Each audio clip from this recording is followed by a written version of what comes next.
Réputé démissionnaire, le ministre de la Justice, Constant Moutamba, aurait annoncé hier mardi sa démission au chef de l'État, Félix Tshisekedi. La correspondance de sa démission est attendue dans les heures qui suivent à la primature. Les tensions ont franchi un nouveau seuil entre l'Iran et Israël. Téhéran a intensifié dans la nuit de mardi à ce mercredi ses tirs de missiles en direction du territoire iranien. Où va exactement ce conflit? On en parle en début du journal avec Jean-Marie Kassamba, éditorialiste maison.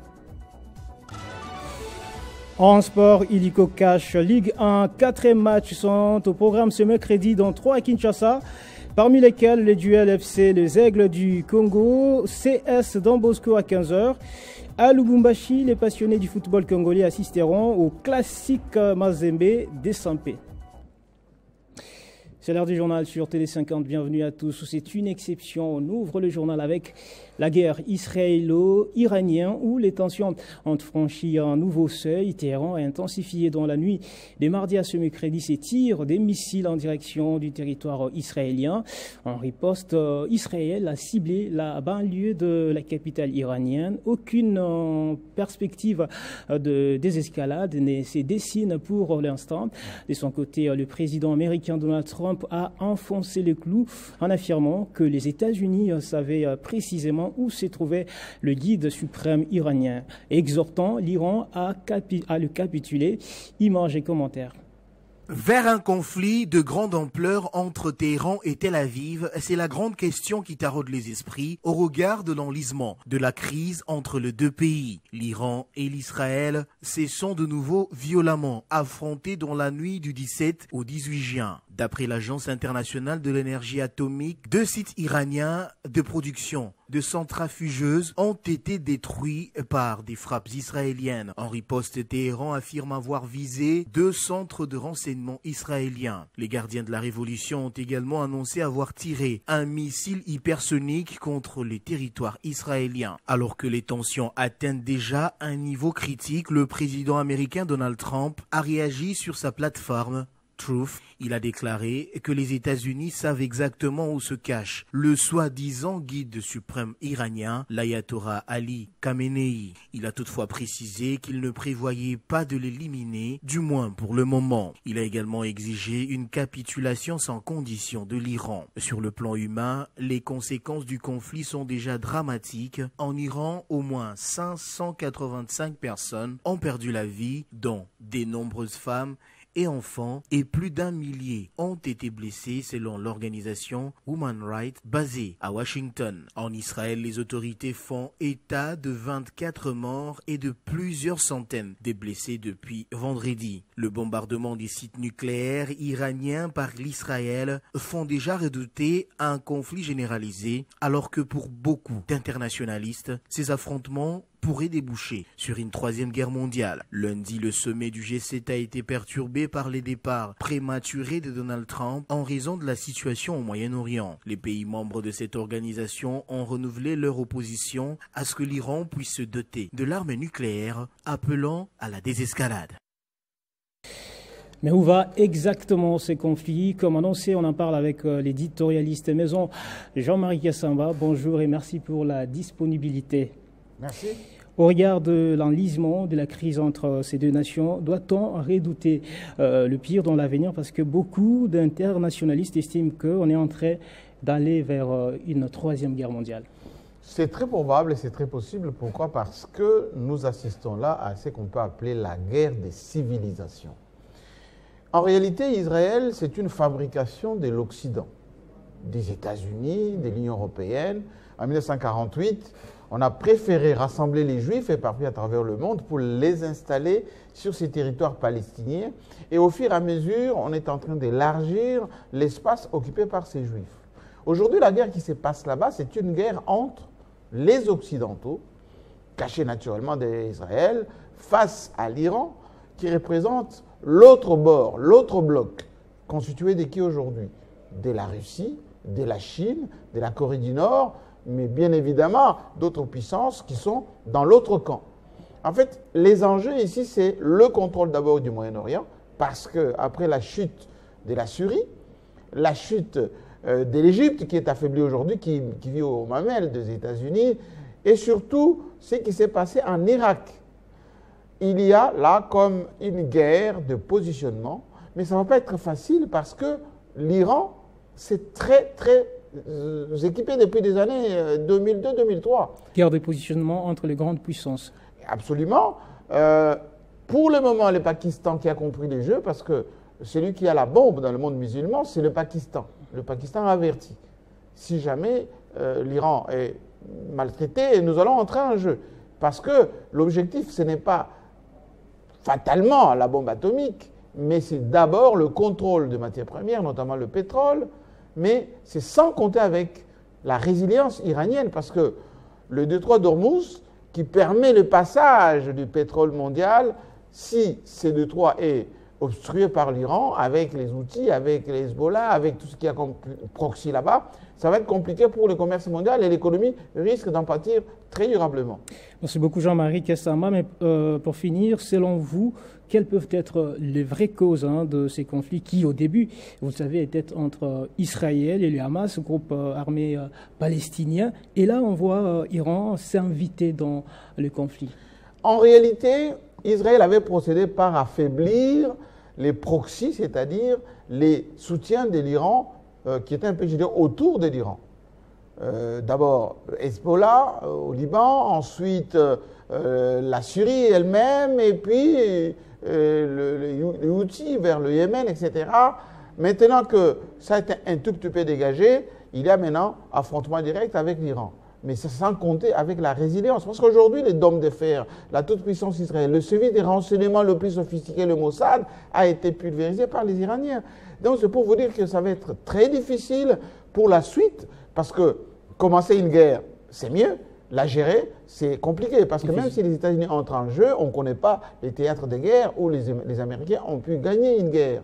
Rappelez-vous du Vietnam, rappelez-vous de l'Irak, rappelez-vous encore une fois de ce qui s'est passé en Libye, en Syrie, et surtout de l'Afghanistan, où les Américains ont fui l'Afghanistan, Kaboul, en pleine journée. Donc ça va être compliqué. C'est une guerre qui peut durer en longueur, et c'est pour ça que vous avez vu que le président français Macron a émis des réserves. Ils se sont chamaillés en quelque sorte avec Donald Trump, qui lui aussi improvise un peu dans les déclarations. Le matin, il dit une chose et le soir, il dit une autre. Jean-Marie Kassama, merci beaucoup d'avoir répondu à nos questions. Je rappelle aux téléspectateurs que vous êtes l'éditorialiste maison. En bref, réputé démissionnaire, le ministre de la Justice Constant Moutamba aurait annoncé hier mardi sa démission au chef de l'État Félix Tshisekedi. La correspondance de sa démission est en effet attendue à la primature dans les heures qui suivent. Constant Moutamba est soupçonné d'avoir détourné 19 millions de dollars alloués à la construction d'une prison à Kisangani. L'annonce de sa démission intervient quelques jours après que l'Assemblée nationale a autorisé les procureurs généraux près la Cour de cassation Firmin Vondé a engagé des poursuites contre lui. À la Cour constitutionnelle, l'élection pour le renouvellement de mandat des membres de l'institution est prévue pour ce vendredi 20 juin. Le président actuel, Dieudonné Kamuleta, est sur la liste pour briguer son dernier mandat. Mais que retenir de son passage durant les 3 ans de son premier mandat? Jean-David Akilolo signe cet élément.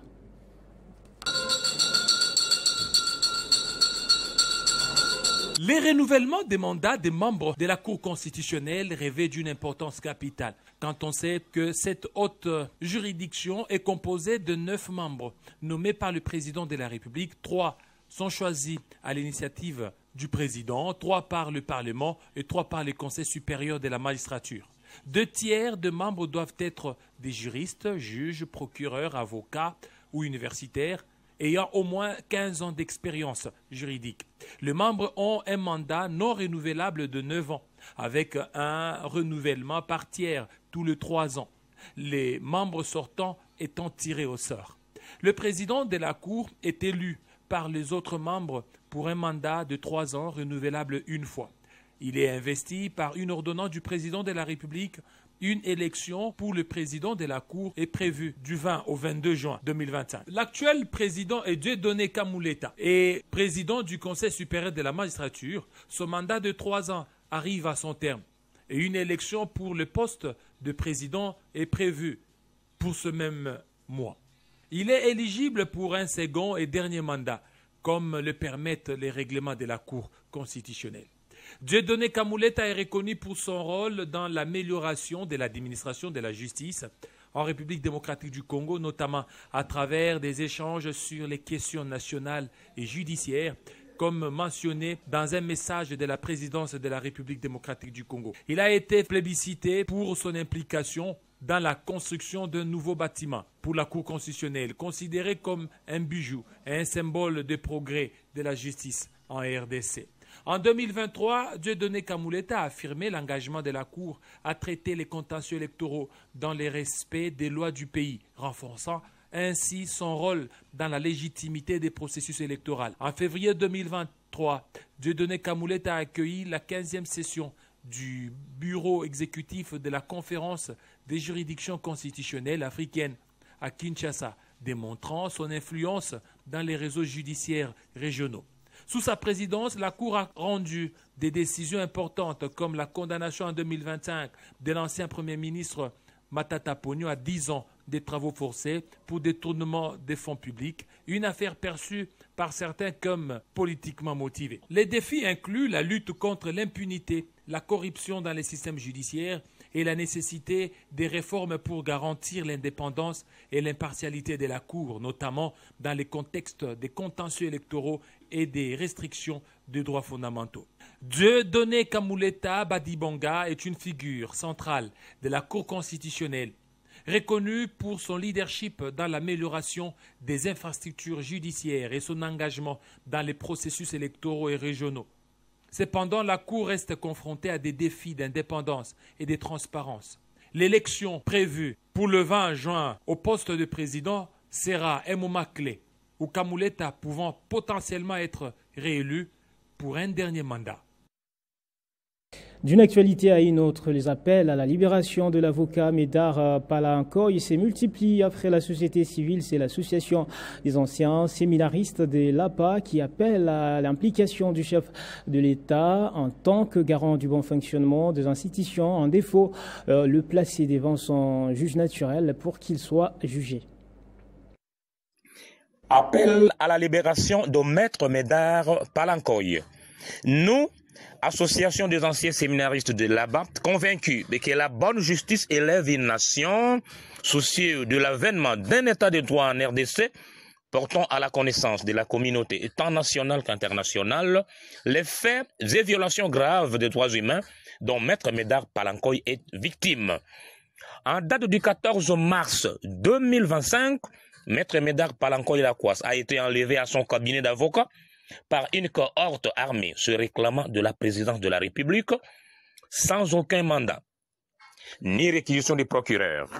Il aurait été conduit dans les locaux occupés par le service du Conseil national de cyberdéfense. Le 14 juin 2025, Maître Médard Palankoy Lacroix vient de totaliser 3 mois de détention arbitraire dans des conditions connues de la seule providence, sans avoir accès à son juge naturel, sans être présenté devant un magistrat, sans l'assistance de sa défense, ni de son médecin, encore moins la visite de sa famille. Le cabinet d'avocats, faut-il le rappeler, est un sanctuaire inviolable, l'avocat étant les détenteurs de secrets professionnels de ses clients. On n'arrête pas un avocat comme un bandit de grand chemin. Il a droit à son honneur et à sa dignité humaine. Nous nous opposons à toute pratique qui tend à ternir l'image et la vision combien noble de l'état des droits, tant prôné par son Excellence, Monsieur le Président de la République, le magistrat suprême, l'ultime recours des Congolais. Problématique de l'exécution de la peine des travaux forcés en République démocratique du Congo, une réflexion scientifique de Jean-Marie Kabengela Ilunga, avocat au barreau de Kinshasa Matete. Bien que légal dans les droits positifs congolais, c'est la pose de défis majeurs, pratiques et éthiques. Les cas médiatisés qu'il a défendus comme ceux de Matata Ponyo et Caméré illustrent les tensions entre justice politique et respect des droits fondamentaux en RDC. Une réforme législative et une clarification de pratiques judiciaires sont nécessaires pour résoudre ces contradictions et aligner le système pénal congolais sur le standard moderne. La peine de travaux forcés inscrite dans les codes pénals congolais via les décrets du 30 janvier 1940 tels que modifiés à ce jour est une sanction pénale qui suscite des controverses en raison de son incompatibilité potentielle avec les normes constitutionnelles et internationales. À cet effet, l'avocat au barreau de Kinshasa Matete, Maître Kabengela, s'est exprimé sur ces cas emblématiques comme celui de l'ancien Premier ministre Matata Ponyo, pour illustrer les tensions juridiques autour de cette peine. Pour Maître Kabengela, la peine des travaux forcés n'est pas exécutée sous la forme des travaux physiques, mais souvent assimilée à une peine d'emprisonnement, ce qui crée une confusion avec la servitude pénale. L'exécution de cette peine nécessite une ordonnance présidentielle pour définir ses modalités, ce qui donne un pouvoir discrétionnaire au président de la République et soulève des questions sur l'indépendance judiciaire. Des cas comme ceux de Matata Ponyo, condamné en 2025, et Oli Ilunga, condamné en 2020 pour détournement des fonds d'Ebola, montrent que la peine est souvent prononcée dans des affaires de corruption, mais son application effective reste floue. Les condamnés purgent généralement leur peine en prison. Il y a certains arrêts qui souffrent de défauts de motivation et qui sont à revoir pour assumer la compétence de la Cour constitutionnelle.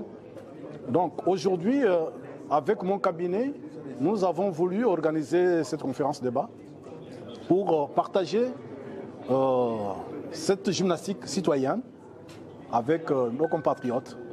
Et je suis convaincu que chacun a pu tirer les leçons des hésitations, des orientations de notre Cour constitutionnelle. La peine des travaux forcés est critiquée comme étant une mesure désuète, rappelant l'esclavagisme colonial, incompatible avec les normes internationales, condamnant les traitements cruels, inhumains ou dégradants. Maître Kabengela a qualifié certaines condamnations comme celle de Vital Kamerhe en 2020, des violations de droits humains, arguant que les procédures judiciaires peuvent manquer des rigueurs. Le vice-premier ministre de la Défense nationale et des anciens combattants, Guy Kabombo Mwadianvita, séjourne à un des chefs-lieux de la province de Chuapa, poursuivant son itinérance dans les grands Équateurs en vue de palper du doigt les réalités de la 13e réunion militaire. Guy Kabombo a tenu la réunion provinciale de sécurité en présence de quelques députés nationaux élus du Grand Équateur. La sécurité dans la région et la recherche de la paix durable y ont été évoqués. Après l'étape d'Mbandaka dans les Grands Équateurs, le vice-premier ministre et ministre de la Défense nationale et des anciens combattants Guy Kabombo Mwadianvita est arrivé à Boende, chef-lieu de la province de Chuapa, pour s'imprégner des réalités de la 13e région militaire. Maître Guy Kabombo a tenu une réunion de sécurité où quelques députés nationaux du Grand Équateur ont pu participer. Au cours de cette réunion, les parties prenantes ont abordé diverses préoccupations relatives à la sécurité dans la région. Les vice-premiers ministres, ministres de la Défense nationale et des anciens combattants les ont invités à une approche de collaboration en fait de fédérer une paix durable. À la suite du comité provincial de sécurité, le vice-premier ministre Guy Kabombo Mwadianvita s'est entretenu avec les autorités coutumières avant de visiter quelques installations de l'armée, notamment le Kadongo, l'hôpital militaire, ainsi que le mess des officiers déjà vétustes. Face à la promiscuité dans le Kadongo, ainsi que la spoliation du domaine militaire, le chef de l'outil de la défense a rassuré que les mesures sévères seront prises pour rétablir la délimitation de l'espace propre aux militaires congolais et assurer sa protection. Les épouses militaires n'ont pas été en reste. Écoutés par Guy Kabombo Mwadianvita, leur lueur d'espoir, il les a promis d'amener l'information acquis des droits. Et les vice-premiers ministres et ministres de la Défense nationale et des anciens combattants Guy Kabombo Mwadianvita s'est enfin envolé pour l'Issala, chef-lieu de la Mongala. En saluant la décision de poursuivre le ministre réputé démissionnaire Constant Moutamba, le mouvement citoyen des luttes pour le changement, la Lucha, a noté par la correspondance que les ressources allouées à Fonarev et Frivao pour assister les victimes de guerre en RDC sont régulièrement détournées au détriment de l'argent public au bénéfice d'une poignée d'individus bien placés. Cette organisation demande à l'Assemblée nationale et au Sénat de mettre en place une commission d'enquête sur les ressources attribuées à ces deux organisations. On va passer à autre chose, mesdames, messieurs. C'est une bonne nouvelle pour la famille Lumumba. Étienne d'Avignon, 92 ans de nationalité belge, l'un des 10 suspects ciblés par la plainte de fils de Patrice Emery Lumumba, va devoir répondre devant la justice belge pour crime de guerre. C'est ce qui ressort d'une enquête parlementaire. La procédure pourrait donc s'ouvrir incessamment.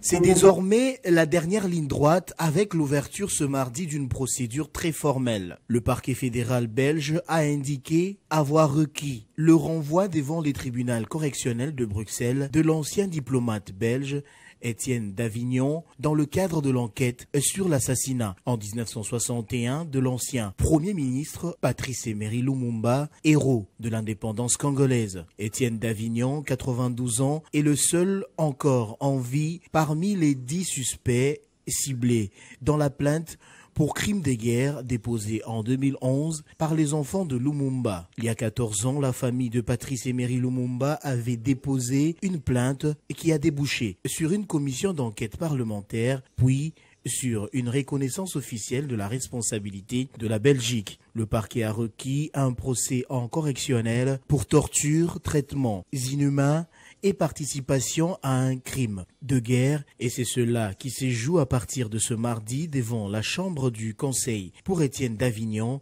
diplomate belge et seul suspect encore en vie, devenu par la suite commissaire européen et qui était attaché au ministère des Affaires étrangères en 1961 lorsque Lumumba fut assassiné. Au moment du dépôt de la plainte, à l'occasion du 50e anniversaire de l'assassinat de Patrice Emery Lumumba, 9 autres Belges étaient aussi visés, dont 6 encore en vie, mais qui sont malheureusement décédés. Diplomates, policiers, militaires, ils étaient tous liés d'une manière ou d'une autre au soutien de la Belgique à la sécession menée par le Katanga, province où Patrice Emery Lumumba a été assassiné. Ce qui est avantageux pour la famille de Lumumba, le juge d'instruction a réussi à obtenir les minutes de témoignage à huis clos devant la commission d'enquête parlementaire. Elle avait débouché sur la reconnaissance de la responsabilité morale de la Belgique, puis aux excuses présentées il y a 3 ans par le Premier ministre au nom de la Belgique. Seul bémol à ce sujet, les dommages connus par la République démocratique du Congo suite à cet assassinat ne peuvent pas être évalués financièrement. Et au terme de sa visite de travail au Lualaba, la Première ministre a, au nom du président de la République, procédé le dimanche 15 juin à l'inauguration de l'école moderne de Kangeya et 2 ponts, Ludi et Lufupa, situés dans le territoire de Muchacha. Judith Souminois a salué l'engagement de la gouverneure Fifi Masuka à améliorer les conditions d'études des enfants, mais également sa détermination à désenclaver les 5 territoires de la province selon les instructions du chef de l'État, Félix Tshisekedi. Dans un pays où l'économie est soutenue en grande partie par l'industrie minière, le gouvernement lualabais s'engage sur la voie de faire de ses infrastructures socio-économiques un levier d'amélioration de la qualité de vie de sa population. Plusieurs ouvrages d'envergure ont été construits à Kolosi et dans tous les 5 territoires. Au nom du président de la République, la Première ministre a procédé le dimanche 15 juin 2025 à l'inauguration de 3 infrastructures construites par le gouvernement Masuka dans le groupement Musokantanda en territoire de Muchacha. Il s'agit de l'école moderne Kangeya, des ponts Ludi et Lufupa, sous les ovations du grand chef traditionnel Musokantanda et d'une foule d'habitants. Bien avant, en présence des autorités politiques, militaires, policières ainsi que coutumières, un hommage mérité a été rendu au président de la République, Félix Antoine Tshisekedi Tshilombo, pour son sens élevé du management et de son leadership performant afin de développer le pays à partir de la base. Pour Marie-Thérèse Masuka Saini, l'école moderne Kangea vient soutenir la gratuité de l'enseignement prôné par le président Tshisekedi qui tient à la valorisation du capital humain. Que le Seigneur bénisse son Excellence, Monsieur le Président de la République, Félix Antoine Tshisekedi Tshilombo, pour sa vision et sa politique d'équité territoriale.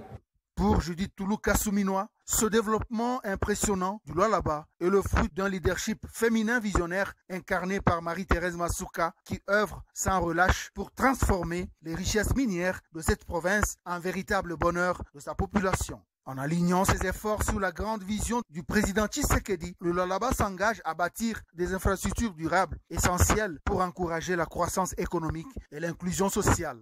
La province cobaltifère est à un tournant décisif de son développement et chaque infrastructure réalisée représente une pierre angulaire d'un avenir radieux collectif grâce à l'engagement indéfectible de la gouverneure Masuka, véritable disciple de Tshisekedi.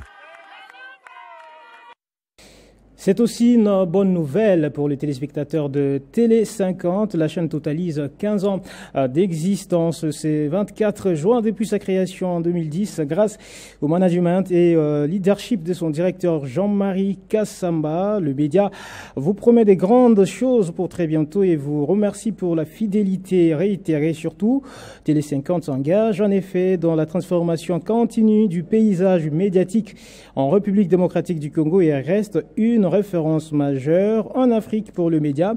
C'est grâce à la qualité de son contenu. Télé 50, première chaîne d'information en RDC.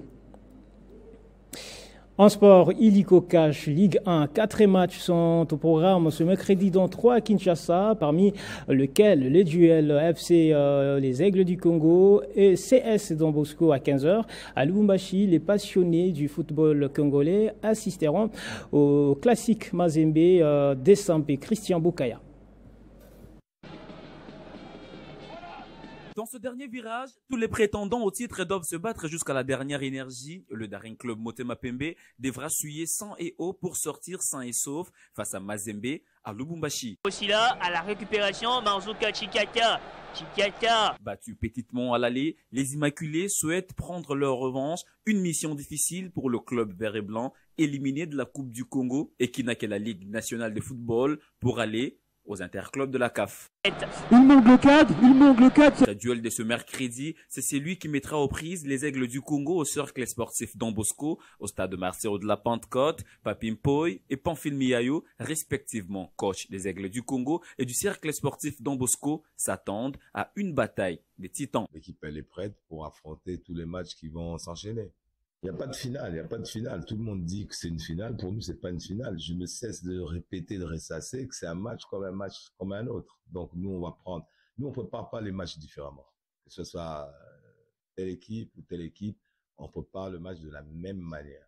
Nous respectons bien cette équipe des Aigles du Congo et nous avons préparé ce match-là comme tout autre match, comme on a eu à préparer pour les autres matchs. Donc, moi, je crois qu'on va essayer d'être costaud aussi pour pouvoir chercher à marcher debout. Entre-temps, le FC Saint-Éloi Lupopo mène la danse au classement avec 30 points, suivi de Maniema Union qui a pris 3 points au bureau dans un litige, l'opposant au tout-puissant Mazembe. Ce journal est terminé. Place au rappel des principaux titres avant la revue de presse. Réputé démissionnaire, le ministre de la Justice Constant Moutamba aurait annoncé hier mardi sa démission au chef de l'État Félix Tshisekedi. La correspondance de sa démission est attendue dans les heures qui suivent à la primature. Les tensions ont franchi un nouveau seuil entre l'Iran et Israël. Téhéran a intensifié dans la nuit de mardi à ce mercredi ses tirs de missiles en direction du territoire israélien. Où va exactement ces conflits? Vous avez suivi les décryptages de l'éditorialiste des maisons Jean-Marie Kassamba.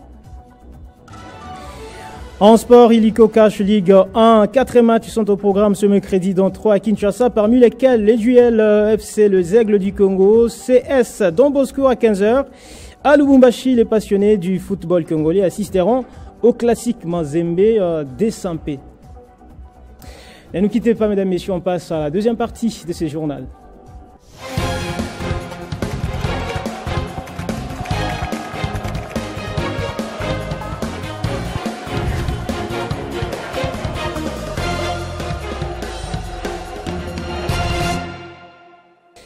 Et pour cette revue de presse, j'accueille avec plaisir Nathan Diamoté qui m'a rejoint de l'autre côté. Bonjour et bienvenue Nathan. Bonjour Héritier, merci. Bonjour également à tous nos téléspectateurs de partout. Bien habillé comme toujours, ça fait référence à Jean-David Kilolo et à Katala Ibelarmin. Un seul sujet à la une de votre revue de presse et des journaux et sites d'information parus ce mercredi, la démission du ministre démissionnaire, Constant Mutamba, qui est attendu ce mercredi. Effectivement, Héritier Ntambwa, Constant Mutamba, qui est désormais, vous l'avez dit, le ministre démissionnaire, puisque après avoir été démis par l'Assemblée nationale pour être poursuivi en justice, les débats actuellement est autour de la démission des fonctions. Plusieurs questions se posent. A-t-il déjà démissionné, puisque cela fait 48 heures après l'autorisation de poursuite judiciaire? Pourquoi a-t-il annoncé sa démission auprès du chef de l'État alors qu'il devait le faire auprès de la chef du gouvernement, Judith Suminwa? Eh bien, Héritier, ici, nous renseigne le journal Les Potentiels. D'après les informations qu'il a obtenues, les désormais ex-ministres devraient officialiser sa décision ce mercredi 10 juin à travers une lettre formelle adressée au cabinet du chef de l'État ainsi que celui de la chef du gouvernement, Judith Suminwa, tout en précisant que la démission de Constant Mutamba intervient dans un contexte explosif marqué par une série d'accusations graves pesant contre lui. Mutamba, sa démission est attendue. C'est les titres que nous lisons à la une des tempêtes des trous au pic qui relèvent une probabilité du refus du ministre de démissionner en s'y questionnant justement et s'il résistait. Au cas où ces membres du gouvernement refusaient de démissionner, qu'est-ce passerait-il? La Constitution, si bavarde sur l'obligation de démissionner, reste miouette sur la manière de dégager un récalcitrant, un trou noir juridique s'ouvre et avec lui voilà un cocktail explosif des scénarii. Félix Tshisekedi pourrait jouer le gros bras, suspendre son ministre ou lui coller un ultimatum, mais il y a un problème. Rien dans les textes ne peut lui donner clairement ce pouvoir. Toutefois, cela peut être réglé du côté 3 sur 12 de l'Assemblée.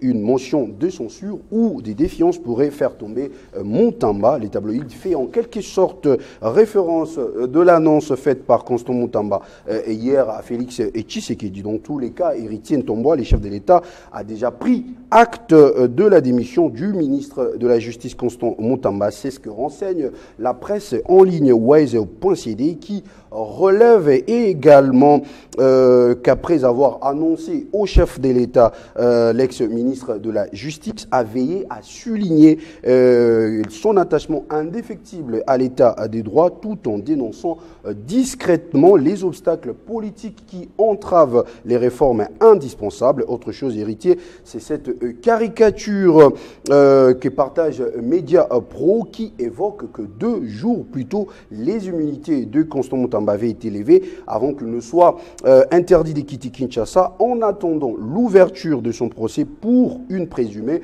malversation financière. Nous lisons rapidement sur cette légende poursuivie pour un présumé détournement de fonds. Mutamba présente sa démission à Tshisekedi. Voilà ce que le ministre démissionnaire dit. Merci pour ce cadeau empoisonné qui m'a fait plus tomber qu'il ne m'a élevé. Je vous prie de bien vouloir le reprendre. Excellence. Voilà que cela n'empêche Héritier Ntambwa aux différents portails de décrypter la démission de Constant Mutamba qui fait d'ailleurs la une. Le journal Les Phare pour sa part rappelle les climats malsains qui existent entre le magistrat et le ministre. Les Congolais, vous savez, vous vous en souvenez, ont eu a assisté dans un passé récent ces échanges peu courtois entre le ministre et le procureur général près la Cour de cassation. Ce portail renchérit dans le fond de son décryptage. Est-ce que le procureur Firmin Vondé aurait-il saisi l'occasion de se venger? Difficile d'affirmer ou encore infirmer, aussi longtemps que la commission parlementaire spéciale mise en place a relevé d'indices sérieux qui incriminent le ministre, pour lesquels les concernés devraient justement présenter ses moyens de défense devant la Cour. Cependant, aux finances, on soutient qu'il n'y a jamais eu décaissement de fonds pour la construction d'une nouvelle prison à Kisangani. Donc, il y a nécessité de faire éclater la vérité sur cette ténébreuse affaire. Et puis, héritier Ntomboa, depuis ce matin, il y a également deux rumeurs qui circulent autour de la présence du ministre démissionnaire Constant Moutamba à l'ambassade de Cuba. Vous voyez le tweet de news.cd qui nous informe à ces sujets, mais une information qui est malheureusement démenti par le journaliste Patrick Locala, qui précise que les photos utilisées concernant les rumeurs sur lesquelles M. Constant Moutamba s'est réfugié à l'ambassade du Cuba, basée à Kinshasa, datent de 2019-2022. Pendant ce temps, quelques proches de l'ex-ministre de la Justice affirment qu'il a bel et bien passé nuit chez lui dans sa résidence aux côtés de sa famille. Merci beaucoup Nathan Diamoté. J'ai par contre beaucoup aimé la caricature qui n'a rien à voir avec une chose concrète, parce que c'est une représentation tout simplement, et c'est important de souligner. Merci pour votre présentation Nathan Diamoté. Il est complètement terminé. Merci de nous avoir suivis. L'information reste en continu sur votre chaîne Télé 50.